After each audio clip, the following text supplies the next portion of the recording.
Salam, hər birinizi xoş gördük. Bugün sizə bağlayıcılar mövzusundan olan although və though bağlayıcısının in spite of və despite bağlayıcısından fərqini izah eləmək istəyirəm.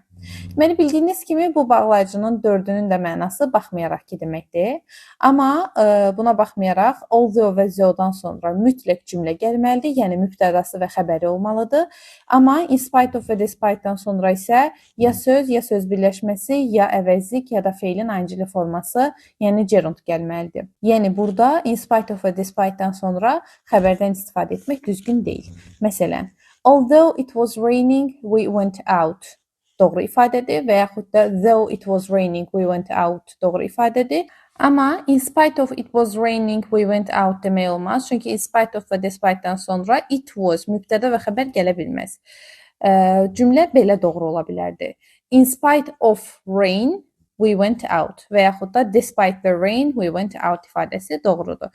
Yəni görürsüz ki, biz burada vergüldən əvvəl xəbərdən istifadə etmədik. In spite of və despite-dan sonra xəbər gəlməz, amma although və though-dan sonra isə mütləq mübtəda və xəbər gəlməlidir. Although though-nun in spite of və despite-dan fərqi bu qədərdir. Əlavə sualınız varsa, zəhmət olmasa rəylərdə qeyd edin. Hələlik.